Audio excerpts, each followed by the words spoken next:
अस्सलाम वालेकुम सर।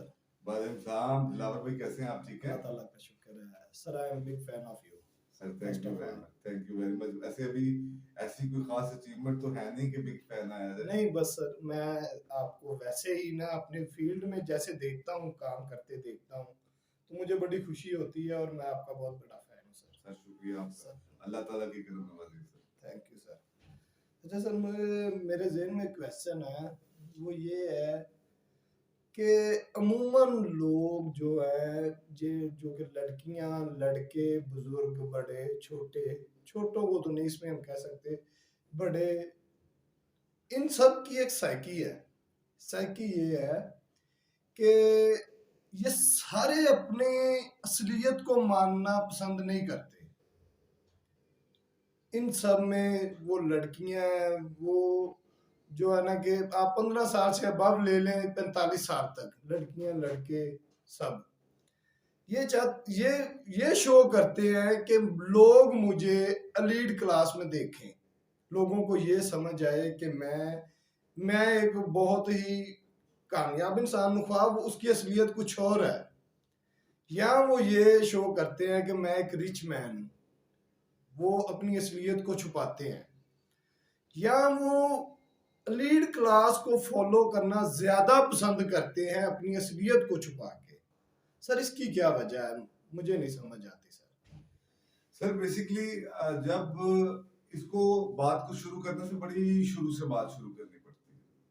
जब माशरे जवाल पजीर का शिकार होते हैं, माशरे जवाल पजीरी की तरफ जाते हैं, तब आपको बहुत सी इखलाकी बुराइयां उनके अंदर नजर आनी शुरू होती हैं। अब अगर आप पाक और बरसगीर बांग्लादेश इस खित्ते की पूरी हिस्ट्री देखें, यहाँ पे आम तौर पर जितने लोग थे जो हुक्मरानी की 1947 से पहले, वो पैराट्रूपर्स थे। वो चाहे मुसलमान थे, चाहे ब्रिटिश थे, वो सब कहीं ना कहीं से बाहर से आए थे। इंटरनल कुछ नहीं था। जो यहाँ पे आया उसने अपना कल्चर इधर दे दिया। जो यहाँ पे आया उसने अपने रूल्स उसको फॉलो किए।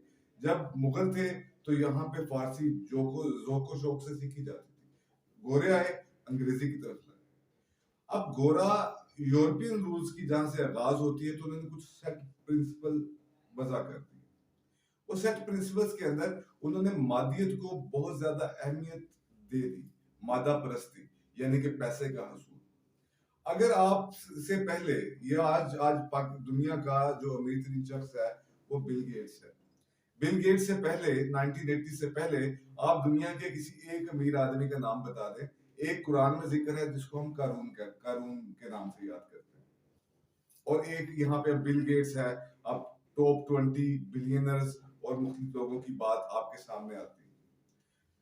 अब देखें, अब मीडिया आया। आप आमतौर पर टीवी ड्रामास और मोबाइल पे मुख्तलिफ वीडियोस देखेंगे, और आप अगर एक वीडियो इस तरह की लगा दें कि मैं आपको बताऊंगा कि 1 अरब रुपया एक महीने के अंदर कैसे कमाया जाता है, तो बिलीव करें उस वीडियो के अंदर व्यूज जो हैं वो मिलियंस में चले जाते हैं चंद दिनों के अंदर। हर बंदा मेंटेलिटी को हम देखते हैं टीवी ड्रामों से, हम देखते हैं मोबाइल से, इंटरनेट की ट्रैफिक से, कि वो हमें सब कुछ क्या सिखा रहे हैं, जिंदगी के तौर तरीके क्या समझा रहे हैं। कोको कोला की एड दो, खा लो पी लो जी लो, बस। अगर इंसान की जिंदगी का मकसद यही बना दिया जाएगा, खा लो पी लो जी लो। अब देखें, ये आप दिन में कितनी दफा सुनते हैं, जब कोको कोला के साथ, जब इस तरह के ब्रांड एम्बेसडर के साथ ये टैगलाइंस आती हैं, आप दिन में कितनी बार सुनते हैं? क्या ये चीजें आपके आपके माइंड और आपके मेंटली सेटअप के ऊपर असरअंदाज नहीं हो रही?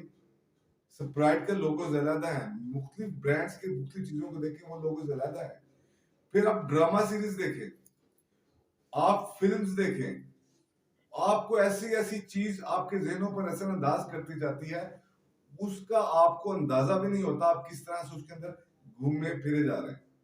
मुझे ब्रांडेड शूज चाहिए, मुझे ब्रांडेड घड़ी चाहिए, मेरे पास नहीं भी है तो मैं उसे किसी ना किसी तरह से पूरी करने की कोशिश करूंगा। आमतौर पे लोग कहते हैं कि रिस्क का वादा तो अल्लाह ताला की जात ने किया।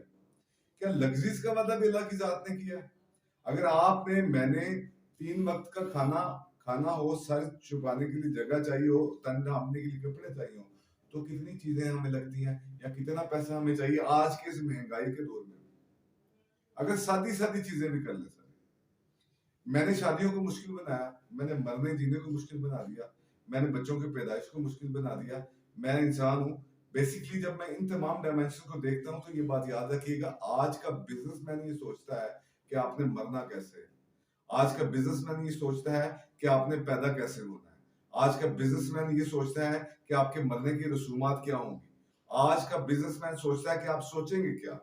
आज का बिजनेसमैन ये सोचता है कि आप पहनेंगे क्या। आज का बिजनेसमैन जो सोचता है वो आपसे करवाता है। वो आज अपने टीवी ड्रामों या मीडिया के जरिए आज कपड़े चेंज करते हैं तो हम ये सारे कपड़े उतार कर वो कपड़े पहनने पे मजबूर हो जाएंगे। हम आउट ऑफ फैशन और आउट ऑफ वर्ल्ड लगेंगे इस दुनिया में अगर हम पुराने कपड़े। आप भी इस बात को कंसीडर करें कि अगर आप 1980s के कपड़े पहन के आज खड़े हो तो हम आपको आउट ऑफ द वर्ल्ड समझेंगे। क्यों समझेंगे? हमें दिमाग के अंदर ये चीज डाल दी गई है। वो जो बिजनेसमैन जब से इन्वॉल्व हुआ है किरदार साजी को हटा के उसने अपनी मंतक दे दिया कि जनाब यही जिंदगी है, जो मर्जी कर लो। यहीं से एथियस्ट पैदा होंगे, यहीं से आपके रिलीजन ग्रुप्स पीछे चले जाएंगे। फिर रिलीजन ग्रुप्स की अपनी गलतियां आगे आती हैं। अब रिलीजन ग्रुप्स ने भी उनको मैच करना शुरू कर दिया। रिलीजन ग्रुप में उसमें फर्क होना चाहिए था, वो भी ब्रांड्स के अंदर, हम भी ब्रांड्स के अंदर। अब जब इन तमाम चीजों को एक कन्वर्जन पॉइंट पर एक डाइवर्सिटी के थ्रू देखा जाएगा तो आप मुझे बताएं, जब आप 24 घंटे पैसा पैसा पैसा खा ले पी ले जी ले और इस तरह के ना जाने कितने जुमले सुनेंगे जो आपके ज़हनों को अफेक्ट कर रहे हैं। आपका बच्चा पैदा होने से पहले से लेकर अपनी बुलूगत की उम्र तक पहुंचते पहुंचते ना जाने इतने कितने टैग सुनता है जो उसके जहन में फीड होते जाते हैं, उसकी डीएनए के अंदर रच बस जाते हैं।